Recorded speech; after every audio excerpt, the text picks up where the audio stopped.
What is up, everyone? Welcome to the Saturday live stream for F1 Fantasy Pole Position before the Canadian Grand Prix. Happy to be back doing a live stream for the first time since I think the Japanese Grand Prix.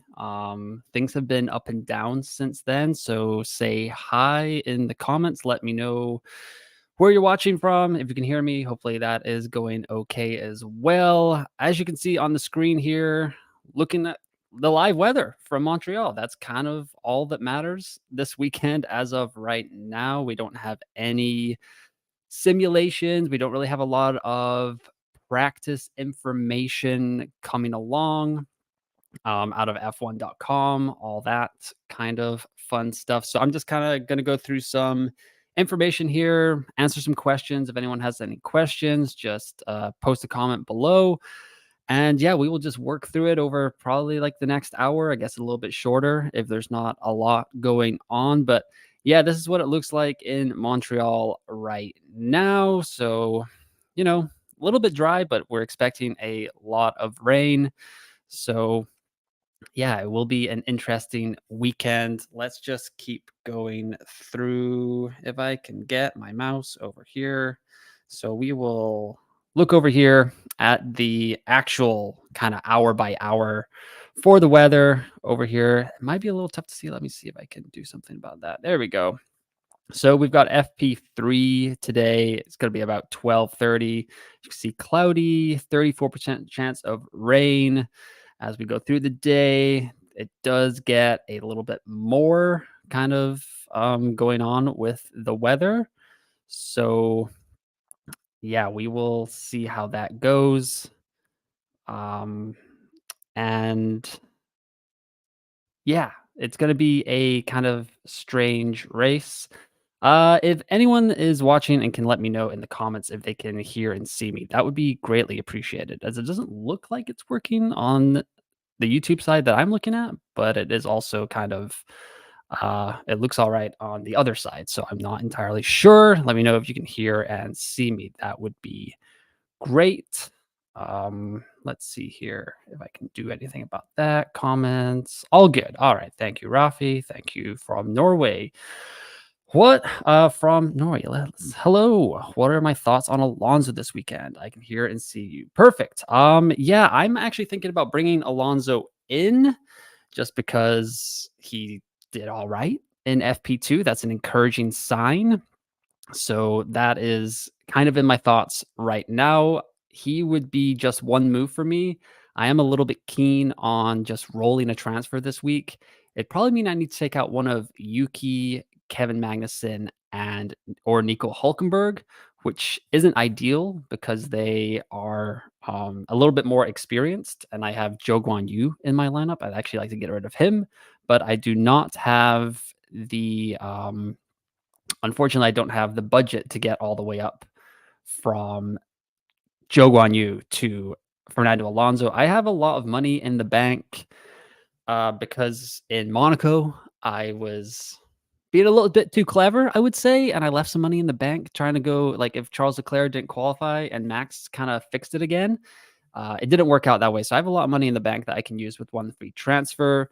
Joe over here asking, what about McLaren or Mercedes over McLaren? Yeah, encouraging signs. I was actually tweeting with or talking to Pop Pan Man F1, Tom over on Twitter this morning. He was kind of talking about the same thing, but he mentioned, and yeah, you got to remember this, that Mercedes has quite often looked pretty good on Fridays this season. And then on Saturday, like they kind of figure out where they're going. And it seems like George is good with where the car is on the weekend, but Lewis can sometimes like tinker his way out of like a podium or even like a top 4 or 5 finish. So that's kind of a worry as well. If you remember in China, he was second in the sprint race, and then they could still make changes after the sprint race. And then all of a sudden, like all that pace from the car was gone. There were some mitigating circumstances there as like Alonso held up Checo, Carlos Sainz, and Charles Leclerc for quite a while in that sprint race. So maybe Lewis wouldn't have gotten to the podium if that didn't happen. But he does seem to kind of tinker his way out of good results. So that's the only kind of hesitation I have with going with Mercedes over McLaren. Also, like Lando, pretty good in the wet. So it could be a, uh, yeah, not the best decision. But yeah, Piastri, I'd probably go like Lando would be the best option out of the four drivers, then Lewis, then George. I feel a little bit more confident in. He put up some good times yesterday. I think he was second in FP2. We'll go look at that in a little bit. So I think right now, if you need the budget, I don't mind going with Mercedes over McLaren if it gets you like more like steady points. But I don't think it might be a little risky. It could be a good weekend to take a punt, though, with the wet weather. It's kind of going to be all over the place. While you guys are here, if you can like the video and then subscribe to the YouTube channel. If you have not, that would be greatly appreciated. Almost at 450 subscribers, trying to get to 500 by the summer break. That is the goal. What is up? Watching from Dubai. Dang, I don't know what time it is there. A couple of hours ahead, 2-3 hours ahead of Germany time, because right now it is 11:06 in Germany. So that is what I am doing here.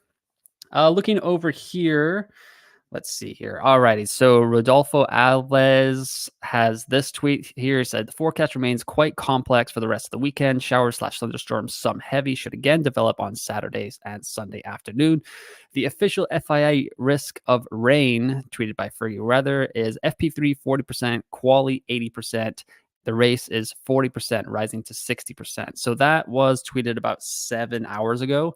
So that could also change between now and then when it was tweeted. But yeah, it's gonna be wet. It's gonna be kind of a tricky race. There's not a lot of data, like I said at the top, to kind of go off of. So we will be going in a little bit blind this weekend. But the one thing that I do want to talk about is no Red Bull. I have it in the poll up there with are you bringing in any Red Bull assets this weekend? And it seems as of right now, let me see, 100% of you guys are saying no. So, okay. And I agree. I think the days of us, like if this was this time last year going into Canada, I would fully expect Red Bull to put all these problems behind them and still qualify on top. I don't think McLaren or Ferrari were close enough last year to kind of compete even with like an 85-90% Red Bull. But now they are ready to kind of overtake and do better than a 95%, a 90% Red Bull. So the breadcrumbs have been getting bigger and bigger over the last few Grand Prix that Red Bull is kind of plateauing with this development, it seems. I believe Helmut Marko kind of let slip that there's some big upgrades coming to Barcelona in a couple of weeks' time. But I don't think it doesn't look great for Canada. I don't think Sergio did all that well in free practice yesterday. I think Max had an issue, only got a lap or two, 3 or 4 in on FP2 yesterday as well before they had a ERS system and the mechanics put up like a whole kind of blockade of people blocking what was going on with the car. So the signs are kind of trending down. A lot of the language coming out of the Red Bull camp this week has been that they're going to struggle here. They don't ride the curbs well. That's going to affect them. And it seems like Charles Leclerc came out yesterday, said that he's really excited about where the car is for this weekend. So it does seem like we will have a battle at the top once again, and we shouldn't really expect Red Bull to just run away with this thing. And I don't think you need to bring them in F1 Fantasy. I think I'm going to go without a Red Bull asset this weekend. And I think you should as well. So qualifying or practice 3 starts in about 7 hours. Oh, here we go. AB Mo says, yeah, Joe, Mercedes over McLaren is also my choice for getting Piastri in. See, that is a viable thing to do because right now, if I want to get Piastri into my lineup, I was looking on some like recency weighted average for F1fantasytools.com, and I would have to run Logan Sargent in my F1 fantasy team if I wanted to get Piastri in the squad. And I don't really want to do that. So I could go down from McLaren to Mercedes, then get Oscar in that way. give myself some exposure to McLaren, and then I'd be able to still get away from Logan Sargent. That would be my 2 transfers, pretty much locked and loaded in there. I'd still have some money in the bank, and I'd have to kind of run Zhou Guanyu, which is not ideal, but it's better than nothing. So let's check out these results from practice 1 here. So as you can see, Lando came out on top, Carlos, Charles, Lewis, Max, Oscar, Pierre Gasly, Valtteri Bottas, Sergio Perez, and then George Russell in the top 10. Rohit says drop Joe and Verstappen for Piastri and Alonso. Yes, I would do that for sure. If that is what you can get to, that is certainly an option. I would do that for sure, Rohit. So there's yeah, I think I was just saying, I'm not sure if you just joined, but the breadcrumbs are kind of pointing towards Red Bull having a bad weekend. It doesn't like all the language at the camp is not going all that well. So I think I'm going to avoid Red Bull this week. And there's a poll up top. I think still like rocking 100% that people are not bringing in Red Bull assets this week. Sean said, the way I see it, there's only 3 weeks left of budget building, though. Through Leclerc signs Ferrari, the time to use them is over the next 2-3 weeks for budget building. That's a great point, Calvin or Sean. Red Bull or Ferrari is about to cross that 25 million threshold where they will no longer be like gaining a lot of budget. They will be gaining 0.2 as a max each week. So if you want to use that now while you can, if you want to gain budget before Austria, where that's the next sprint in 2 or 3 races, let's check it out here on the little calendar. So yes, we've got Canada this weekend and then Spain and then Austria in a double header. So we definitely have to watch out for that. So yeah, it might just be the next 2 races because I think there are going to be people who have enough budget in place that they can run 2 pretty heavy drivers and use the extra DRS boost. Like say Ferrari wins this weekend, they crush it in Spain, getting triple Ferrari in and then using the extra DRS boost on Charles and Carlos is going to be extremely popular in Austria. So if you are nowhere close to having triple Ferrari or even double Ferrari, you may want to think about how to get that sorted by the time Austria comes around. That's just if Ferrari knocks out of the park this weekend. They're talking a little bit of a big game this weekend. So I think they will have a pretty good result this weekend. So they're not moving anywhere out of my squad. I think I will keep my 2 times or my DRS boost on Charles this weekend. So yeah, that's not the most exciting thing, but it is exciting for F1 that we have a battle at the top. So Ferrari and Charles are definitely staying in unless there's a big shunt in FP3. So as a general reminder, I would not make any transfers until after FP3, just because with all of this weather changing, I would wait until as late as possible in the day before qualifying as well to make transfers, because there's just so like the weather is changing. There could be like an unexpected like hour-and-a-half window where it's dry running and like all this wet data doesn't really do anything for us. So just try and wait as long as possible. I know that's difficult with some time zones in the world. I think qualifying is at like 10 o'clock for me tonight, which is manageable. Yeah, I'm not that old where I can not stay up till 10 o'clock. So I will be doing that. But yeah, definitely try and wait as long as possible to make your transfers before the lineup lock tonight at 9 p.m. UK time, 4 p.m. local time. Andy says Piastri was certain for me in the dry with his form, but less so now. Not much F1 experience in the rain. Yeah, that is another good point, Andy, that we should maybe think about bringing in some veterans to our F1 lineup.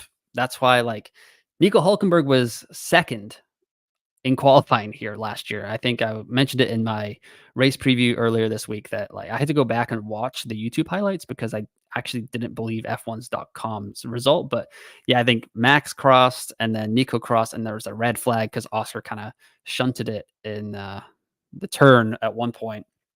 But let's check out what F1's.com practice debrief was going through yesterday. So as you can see here, plenty of unknowns heading into Saturday and Sunday. Verstappen on the back foot after mechanical problem.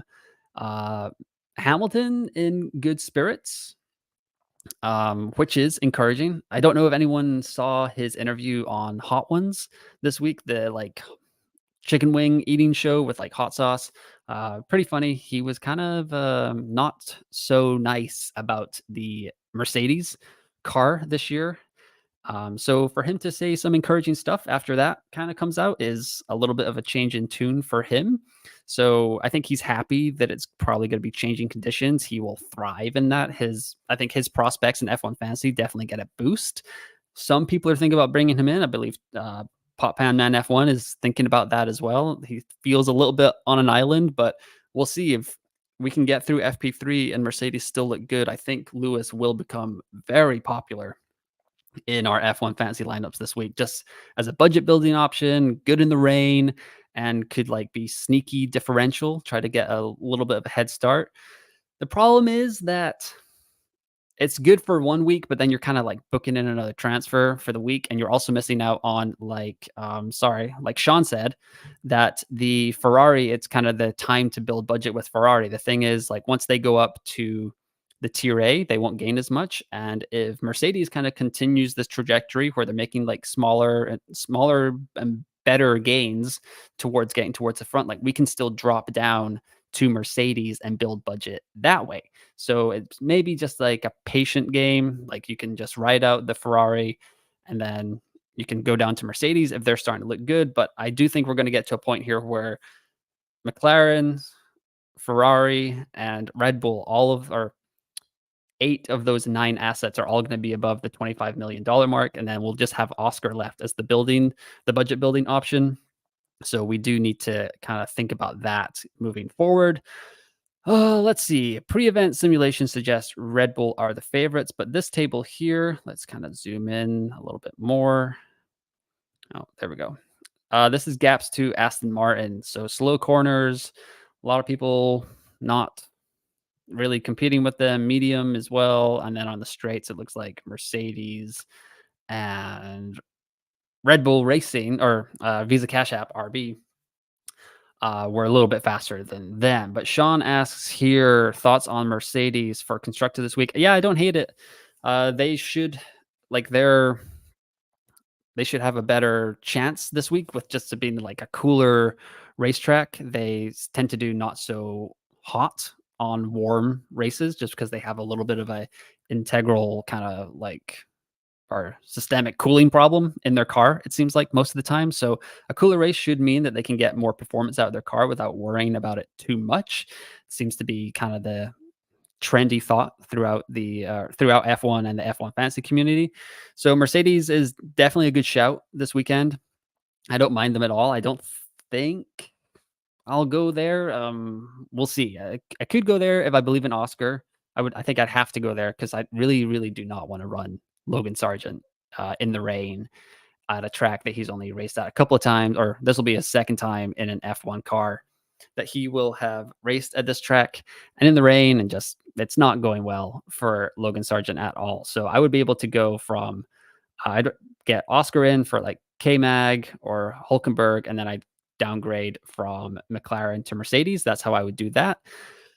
If it looks quite well in FP3, I think it's definitely a good option, Sean. So you should go there if that's what your gut is kind of telling you. And to back up that point here, let me find it here.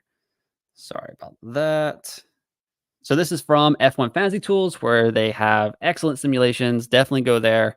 The simulations are supposed to come out in 4-ish hours, so around 3 p.m. Germany time, 2 p.m. UK time, and that will be 9 a.m. Eastern. But he's just saying a note from Ryder, our F1 fantasy analyst on the sims for the Canadian Grand Prix. Your gut will be very important factor this week, so hit us with your best preliminary teams in the replies. But he said, just a note about sims for Canada. Wet conditions make things very difficult to predict. Gonna have to make a very generic sim this time. We'll incorporate Ocon penalty and take somewhat valid historical trends on overtakes, DNFs per driver, rain performance. I would recommend that you plan to decrease the relative importance you assign to my sims this time around. Post FP2 in around 5 hours. Post FP3 sim is unlikely. Although I did see an update from him right before I came on that if it's like a dry running in FP3, he might release another one. just because that would be some useful data.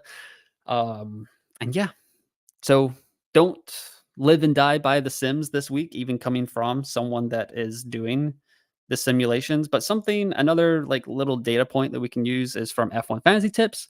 What may be worth looking at is the bookies odds to win the Canadian Grand Prix. This suggests Norris may be slightly better than Leclerc and Piastri may be slightly better than Sainz. Only an indicator, of course, and your decisions will be restricted to budget.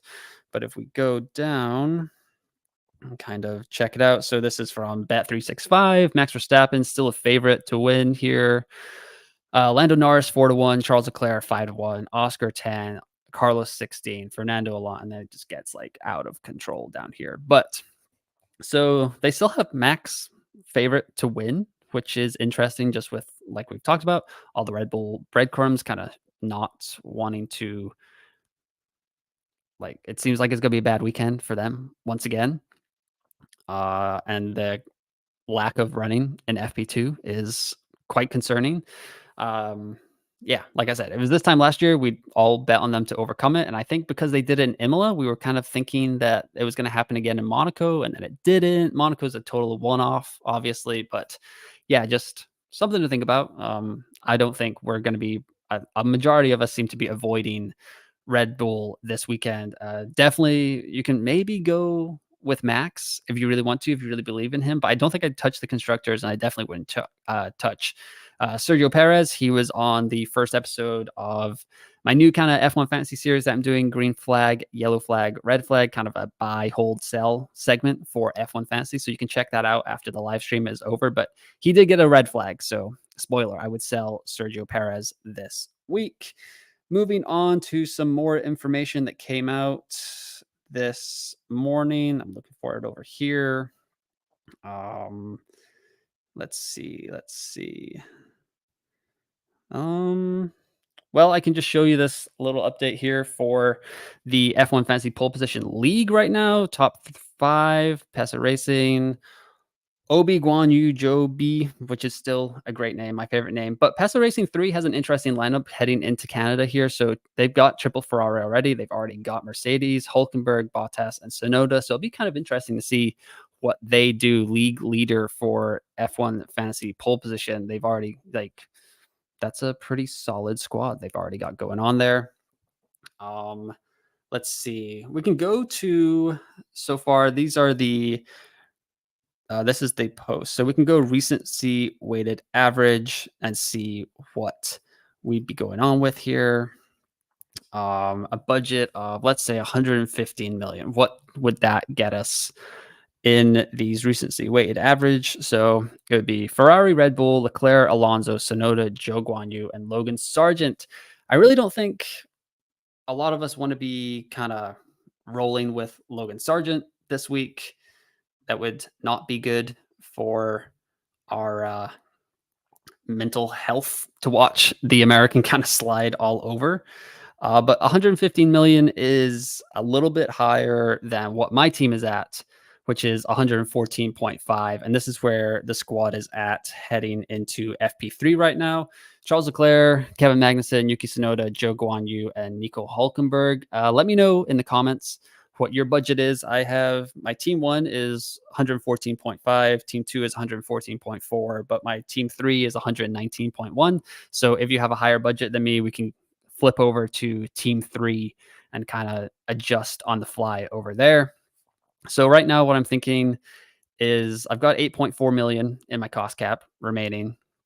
And the easy kind of option would be to take one of these 3 guys out and bring in Fernando Alonso if I believe in Fernando Alonso. So I could do it here quite easily. Fernando, give me 0.9. 0.9? Yes, 0.9 in the cost cap, which isn't bad.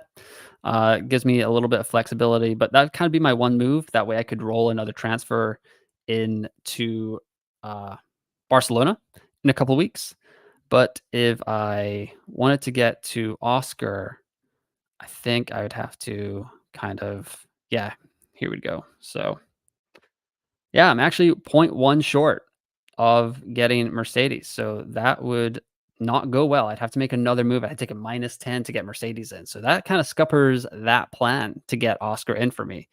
That's a bummer. That's gonna hurt. So, but let's see here. So Sebi says, I have 117.2 with Leclerc, Piastri, Sonoda, Hulk, and Sargent, Ferrari, and McLaren as constructor. Pretty solid squad there. If you are worried about Piastri and his kind of like lack of wet weather experience, I think it would be a pretty easy move to go from Piastri to Alonso and then boost Sargent up to whatever kind of experienced driver you'd like, whether it's Danny Rick, who I believe is still alive despite Jacques Villeneuve kind of murdering him yesterday on the F1 broadcast. I'm not sure if anyone saw those comments. That was brutal.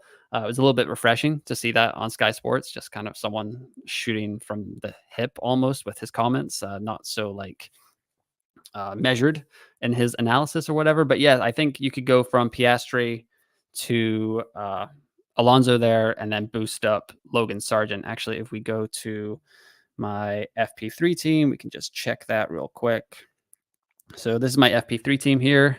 Sebi, it's got, yeah, I think I said, what did it say? It's 119.1 in the bank. Your team is very similar with, yeah, let me see this again. Sorry. Leclerc, Piastri, Hulk, Sonoda, and then I've got Bottas instead of Logan Sargent. So yeah, you could easily go, let me go down here. So Piastri gets out of here. And then we go and get Fernando Alonso. That gives me 5.4 million to boost up to pretty much any of the back markers that you would want. As I'm having trouble with my mouse here. The only problem is it's like 0.3 short of Lance Stroll. That would have been really not too bad to get Lance in, as he's kind of a wet weather driver. I'm not sure if anyone's seen the latest tweet from Pirelli. They claim that Lance has won 3 races. I'm sure that's going to get fixed, but if you want to have it like a good chuckle, you can go ahead and look at that real quick on X, as they kind of just mistweeted that he has 3 wins instead of 3 podiums. Thought that was quite funny. So yeah, I would have Bottas, but I could go anywhere. I could bring in Ocon, who is going to have a 5-place penalty, or 5-place grid penalty, which could be good, could be bad for F1 fantasy, just depending on like the changing weather conditions and whatnot. Canada is kind of low for overtakes. It had the second fewest overtakes on the calendar last year in F1 fantasy scoring on f1fantasytools.com. You can go look that up. And it was only really saved in 2020 by Charles Leclerc's 11 overtakes in the 2022 version. So that is also something to think about. There might not be a lot going on there. Sean says, I think people are reading the Piastri situation wrong, in my opinion. The only 2 drivers on the track that can catch Max are Lando and Charles. Piastri qualifies amazing, but that doesn't hold during races. Yeah, I totally agree, Sean.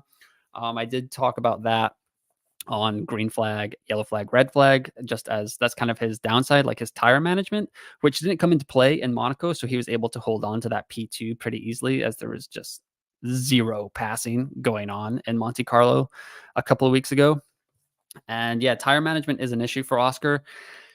Is that going to be kind of exacerbated over, or like exaggerated kind of over the course of like a wet race where like it will matter? Are they going to be able to kind of manage him enough, and will he be able to stay on the track with a lack of wet weather experience in Formula One?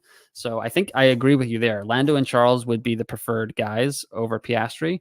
I think I'm going to give the nod to Fernando Alonso this weekend over Piastri, just like that kind of experience. And I mean, he popped up top of the charts, FP2. I know that doesn't totally matter all that much, but a lot of experience. And it did seem like I saw on the reports, I think it was what the team said on Friday on F1.com. They were saying that Aston Martin was able to kind of fire up, bring their tires up to temperature really quickly. And that could be like the magic elixir for the weekend, because if you're changing tires from wet to slicks back to wet or whatever, and you can get those tires kind of running at a better temperature faster than everyone else, that really could help quite a lot over a changing conditions weekend. Um, so if Oscar can't really do that all that well, Fernando, veteran, kind of savvy, and it seems like Aston Martin is doing a little bit of a better job than that. I mean, Lando Norris came out and said he has absolutely no idea where McLaren is because of the rain. That doesn't mean that they might be front. They might be front of the pack. They could be leading the charge come Sunday afternoon. But yeah, he has no idea. Oscar does have that kind of tire management issue, and yeah, just the veteran kind of savvy of Fernando Alonso makes me think that he will do better than Oscar. Oscar clearly has a better car. Aston Martin is firmly in Formula B.5 or whatever. They're not in the top 4 teams. I think they're probably going to be battling with like the likes of Visa Cash App RB sooner rather than later if they can't get a handle on these upgrades. But yeah, I agree with you there with the Piastri situation. He probably does get a little overhyped right now. Joe Malazzo is saying 115.7 with Leclerc, Hamilton, Sonoda, Bottas, Sargent, Ferrari, and McLaren. Maybe changing to Leclerc, Hamilton, Sonoda, Bottas, Hulk, Ferrari, and Mercedes. So you would just keep all that. So, oh, because you can carry. Do you have 3 transfers this week, Joe? Is that what you've got going on there? So yeah, because you'd have to use 2 to go from Sargent to Hulkenberg and McLaren to Mercedes. So yeah, he says he can carry transfer forward. So I think that list that he showed me right there, that would take 2 transfers. So he must have 3. Yeah, if you have 3 and you keep rolling, that's great. That's kind of the yeah, he confirms, yes, 3. Okay, so great job by you managing those transfers. That's kind of the thing that I would like to build up to, which is where I'm at with my T1 team. If we can go back to that, like, here we go, manage team. So I can get to Fernando Alonso with a move of Kevin Magnussen or Yuki Tsunoda. I don't think I can get there with Nico Hulkenberg now that I'm just looking at it. Yeah, I'm going to be point 0.2 short. Once again, that double DNF from Haas in Monaco is haunting me. Let me know if you also suffered any kind of Haas damage from Monaco. Uh, I thought Saturday was bad. Sunday got even worse. So, ugh, ridiculous, but it is how it is in F1 fantasy. The main objective for this weekend may just be like avoiding the DNFs, and like that's why I want to roll a transfer because it doesn't feel like, like just rolling the dice, taking a chance on fixing an upgrade or fixing a back marker to another back marker. I think I talked about it in my race preview as well. I was like, I really prefer Valtteri Bottas to Zhou Guanyu, but is using a transfer and like then I could have 3 for Spain where there might be some more upgrades, might need to bring Red Bull back into the team, that kind of stuff. Like it's probably not worth the risk of like using that transfer from Zhou Guanyu to Valtteri Bottas and then just watching Bottas bin it in like Q1 or even just struggling in the race altogether. It does sound like Sauber brought some upgrades, but Joe kind of hurt his car. So if the car doesn't like look like it's doing all that well in FP3, that would maybe change my mind so that I would bring in another guy just because if like got some damage on the car, you really don't want to carry that as a DNF risk into the race. But hopefully we hear from someone over at Sauber that Joe's car is good to go. But yeah, so I would have to keep Hulkenberg, which isn't bad. I don't mind Hulkenberg at all. He was second here in qualifying last year, and then he did the typical Haas thing that they did last year, where even if they qualified high, they just like sank like a stone through the field because of just the tires issues they have. They seem to fix that this year. Hulkenberg has made Q3 like a number of times this season and has come through with positive points in most of the races here. So Saudi Arabia, he was 15th, Australia 16th, Japan. I swear that he was in Q3. There we go. So yeah, China, he was 9th. Miami, he was 9th. Italy, he was 10th. So he has made Q3 quite a bit here. I feel confident. I think he's the better driver on the in the Haas garage for sure. So I don't mind getting rid of K Mag to bring in Fernando Alonso. And I think that's kind of where my brain is at on Saturday morning at like 10:35 UK time. So I would just bring in Alonso for Magnussen. I could bring him in for Yuki Tsunoda as well. Obviously, that's not the worst thing in the world. I could like, yeah, not the yeah. I don't really want to get rid of Yuki though. He's just kind of driving very very well. I would expect him to kind of do all right. He's veteran savvy enough that he will do all right in the rain. Hopefully, the problem is if there's a dry line, I'm not sure how much overtaking we're gonna get in Canada. Like drivers probably won't want to go off that line all that much, so it will be a little bit tougher to even get overtake points. So qualifying could be massive today, especially Canada is already like kind of low in the overtake rankings that you can see on F1 Fantasy HQ has a graphic about it. So go check out Adam's Twitter over there. Definitely good enough. But if you guys want to ask some questions, any lineup questions, go ahead. I'll probably stick around for like another 5-ish minutes. If not, we will get out of here and enjoy our Saturday afternoons before FP1 or FP3 starts in a few hours. I don't even know. Let's see. Let's check it out. Yes, FP3 starts at 6:30 my time, so 5:30 UK time. Not too bad at all. We can also go look over here at the FP2 results that I was talking about earlier. So it was Alonso, Russell, Stroll, Leclerc, Ricardo, Magnussen, Hamilton, Sonoda, Albon, Perez, Ocon, Sargent, Sainz, Bottas, Hulkenberg, Piastri, and then a bunch of people didn't really set times, including Max Verstappen as he went out. I know there was something about Leclerc went out on wet tires when the track wasn't declared wet. Nothing has really come out of that. I think they got fined like 5,000 euros, but it's not going to be like a punishment against Leclerc. Joe asks, Hulk or Ocon? No negative. That's a tough one. No negative. With the changing conditions, it could, like, if it's wet, but with, sounds like you are asking for a weather forecast here, Joe. So let's go check this out real quick. So share this tab instead. There we go. So right now at 12:30 for FP3, this is the conditions right now. And then when we get down here towards qualifying, 49% chance of rain, intermittent clouds, cool. What does this say here?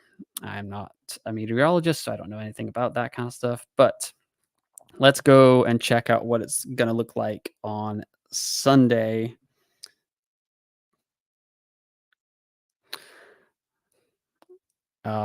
Sunday tomorrow, 84% chance of rain, which seems high.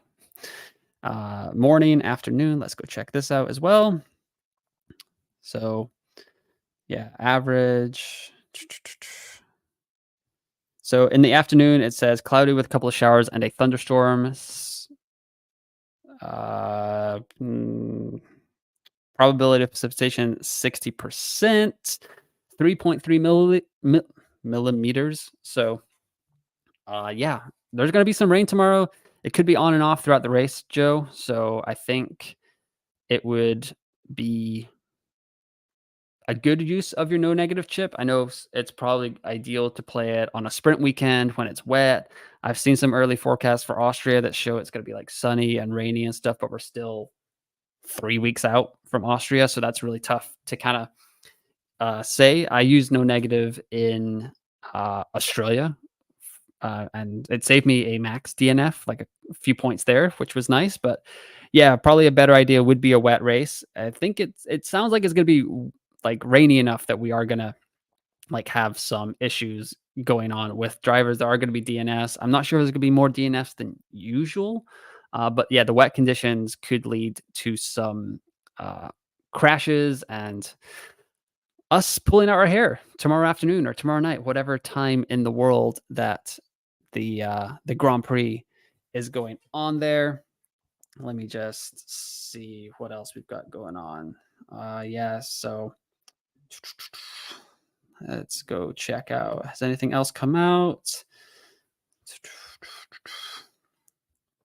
Yeah, no, nothing not. Yeah. So I think as far as Hulk or Ocon, I'm leaning towards Hulk because I have him in my team, but if you have Ocon, I would just stick with whichever one you've got. If you have to pick one, Ocon with the five place grid penalty isn't that bad at all. I mean, it's not going to affect his qualifying score. If a miracle is performed and Alpine get into Q3 or Ocon gets into Q3, just say he's not going to lose those points. He's going to get the 1 or the 2 points for getting into Q3, finishing ninth or 10th, and it won't affect his score. He'll start 13th or 14th or wherever he finishes up. But I mean, more likely is he's going to get knocked out in Q1 or Q2 and just start 17th, 18th, or 19th overall. If it was like a more of an overtake track, then that would be pretty handy for a grid place penalty. I would probably advise getting Ocon in, but with Canada, with the conditions, with Canada traditionally not doing all that well in overtakes, then it might just be like whichever one you think is going to qualify higher and do better. Because I think Hulkenberg has shown that Haas has a better car than Alpine, and that they are stronger in qualifying as well. I know Alpine has kind of been moving upwards a little bit, trending upwards, which is a lot easier when you are that bad at the beginning of a season to trend upwards. But yeah, I think I would go with Hulk. I'm going to keep Hulk in my team. He may have been the makeshift weight to get in Alonso, but I think it's just going to be Kevin Magnussen for now. I can't. I kind of had to keep Magnussen in my lineup that time when I was very determined to get him out a couple of weeks ago in Imola, but that is not the case anymore. He feels like he's one incident away from a race ban, so you might need to transfer him out. Okay, DesX101 says, what do you think on a Max Ferrari McLaren team? I don't really like Max this weekend, DesX, so I think he and Red Bull are just they're kind of struggling right now. And like I said earlier in the stream, if this was this time last year in Canada, I would bet on Max and Red Bull to overcome these kind of difficulties and still be ahead of the pack, because I don't think McLaren, Ferrari, or Mercedes could even beat like an 85% Red Bull. But now I think if Red Bull wants to win a race weekend, they really need to be close to 100%, 95%. And I don't, it just seems like the signs are not trending all that way. I think I saw, or I did see something on X this morning that said that Max was running the old engine yesterday, and there's a new engine that apparently has not been damaged or anything like that, but can't really say anything about that until it's confirmed or definitive, I guess. But yeah, I think a lot of us are thinking about avoiding Max and Red Bull in total this weekend, just because even with Red Bull as the constructor, that's attached to Sergio, who is not doing all that hot. I guess that's the other thing that I should think about with McLaren versus Mercedes. Um, I do wonder if like George and Lewis have a lot more experience than Lando and Oscar combined. So that could be like an experience kind of angle going for Mercedes over McLaren. They may not have the ceiling that McLaren has, but they might have more of a little bit of a safety kind of issue there. So that could be handy if you need a little bit of a boost in budget to get up to your desired driver, where that's a Piastri, a Sainz, whatever. Mercedes is definitely in the running this weekend with the cooler race. They've looked pretty good.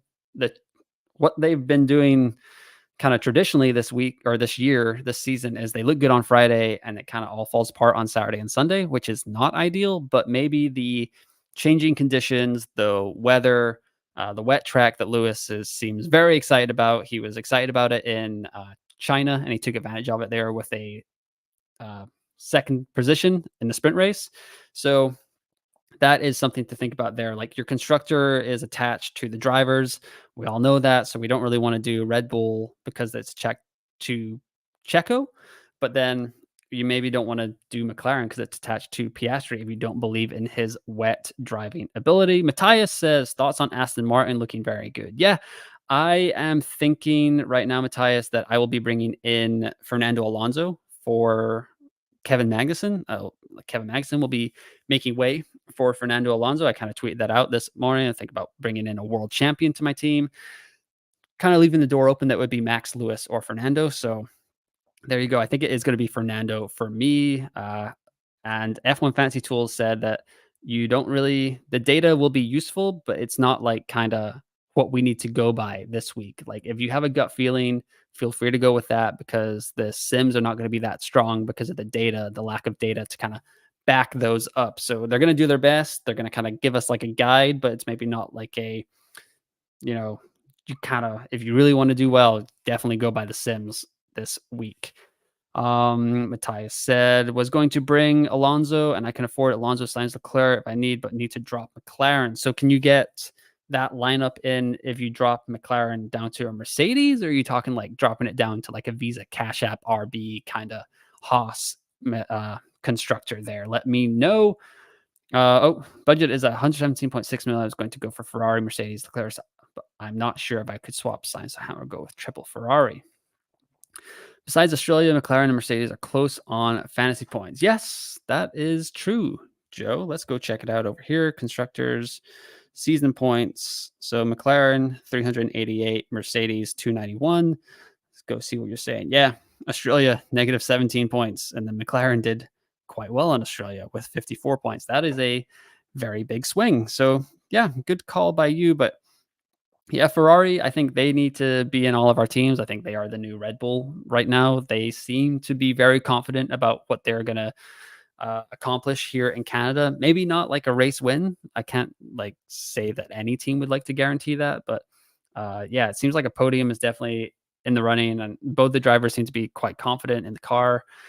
Especially Charles getting that kind of curse off his back in Monaco. But yeah, good point by Joe there, saying that there's been a big swing between McLaren and Mercedes this season, and it kind of came in Australia. So maybe Mercedes needs to be more in our thinking moving forward. Yeah, sorry, Matthias, you said was going to bring Alonso and Ford, yeah, but need to drop McLaren. So, and then here you said budget is 117.6 million. I was going to go for Ferrari, but I'm not sure if I should swap. So yeah, I think it's kind of fun. I kind of mentioned it in the race preview as well that maybe a cooler race like Mercedes could come into play, especially now with McLaren being a tier A asset after Monaco.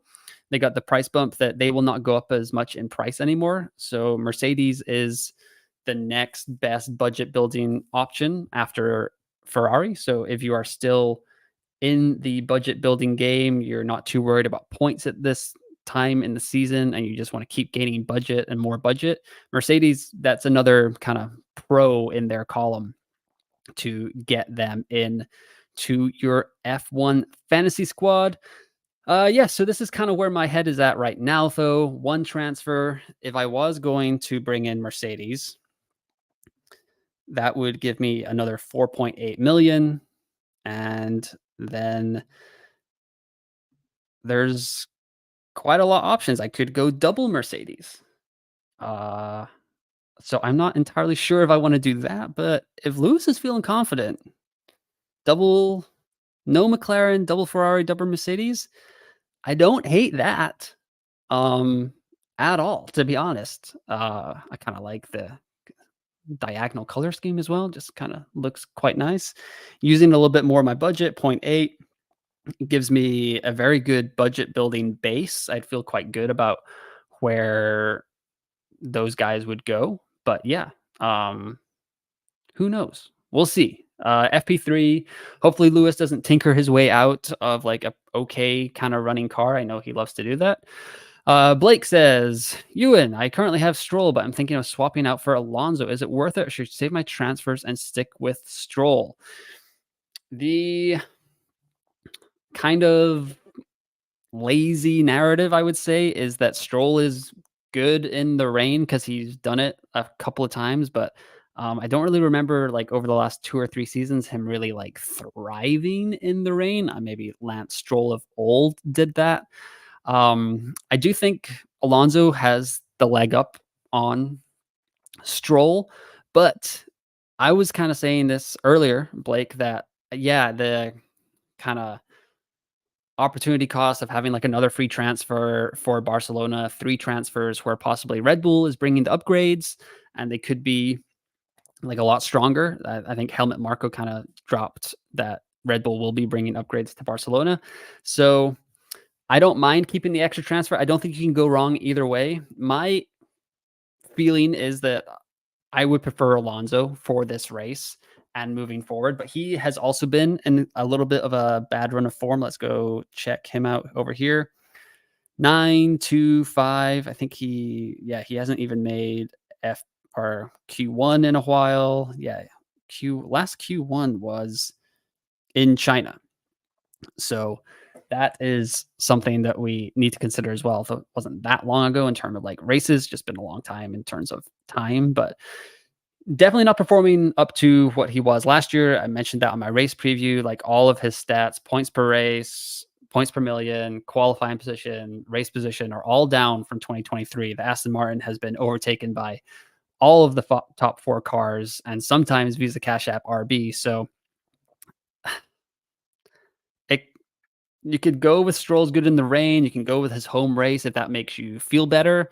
I don't really hate kind of like that's how you like go to sleep at night with that kind of belief. But yeah, I think I would in a vacuum for this weekend, I'd go with Alonso and I'd probably need to just check on FP3 and see some of the data that we can get from the sims, hopefully just suggesting what kind of gap that we are looking at between Stroll and Alonso. Because we look at Alonso over the last three races, 9, 2, and 5 points. So that's 16 points there. Lance, negative 19 with the sprint. And then the, where is he here? 12 and 2 over the last two races. So 14 points over the last two races compared to Alonso's 16 over the last three would lend me to believe that Lance is fine. Also a better build or also a better budget building option because he pretty much just has to cross the line and he's getting 0.5 boosts every week. So I think I would go with Stroll. Blake, long-term outlook, save the transfer, stick with Stroll, get some budget, and just kind of hope that he can bring it home, bring home the Canadian bacon, which I think is just ham. I don't remember. Let me know in the comments if I totally butchered that. Matthias says, I can't get Mercedes, but I can do Aston, getting Leclerc, Sainz, Alonso, Bottas, Sonoda, Ferrari, Aston Martin. Thoughts on that? Oh, man. So triple Ferrari, double Aston Martin. That could be a stroke of genius or it could go disastrously, Matthias. I can't lie about that at all. Yeah, so man, double Aston. I'm struggling just trying to think about going double Mercedes, and I know Mercedes is better than Aston Martin. So, oh yeah, I don't know if I'd go with Aston Martin there, Matthias. I think that's maybe pushing it a little bit too far, especially because Aston Martin is in the same price bracket. If they were a tier C asset, I would kind of be like, okay, like at least if they kind of have a bad weekend, you'll probably get like a 0.5 bump or whatever. But I don't think that it's worth the risk with them being in the same price bracket. So yeah, it's a bit of a risk. I agree. Blake says, think Stroll is a good call. Okay, let's go. That is kind of it, I guess.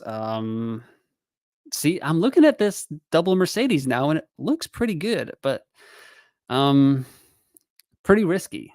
Do I trust Lewis Hamilton to not tinker his way out of like a P4 or P5 on Sunday and just kind of accept that he could get a top 5 and he'd be okay with it?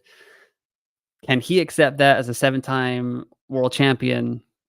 I was really thinking that Fernando Alonso was going to be the world champion that I was bringing to my team, but it might be Lewis Hamilton, I guess. So, yeah, Who knows? But I think that is going to do it, guys. I've been on here for about 55 ish minutes. I really appreciate everyone that tuned in. On your way out, if you can just hit the like button on the episode, that would be fantastic. Super appreciate it. And if you're not subscribed to the YouTube channel, that as well, trying to hit 450 right now and 500 by the summer break. So let's make that happen. You can follow me on X at F1UNFPL. The YouTube channel is called F1 Fantasy Pole Position. There's a podcast for it as well. So if you can't tune into YouTube all the time, follow me on the Apple Podcasts or Spotify as well. You can definitely download the audio there. This one won't be going out on audio. Just because it's live stream and whatever. There's only like 6 hours, 7 hours, 8 hours until the lineup block. But yeah, that'll probably do it for this week. I will be back on Monday morning, hopefully, if F1 Fantasy updates their scores in time, with a Canadian Grand Prix review and an early look at Spain. And then, yeah, lots of content coming out over the next couple of weeks. I really appreciate everybody tuning in for the live stream. It was a lot of fun. I'll definitely get more of these going in the back half of the year. Just a little bit busy with work and just kind of traveling quite a bit right now. But yeah, thanks for watching. Thanks for kind of tuning in, supporting the channel. Really appreciate it. And I will talk to you next time.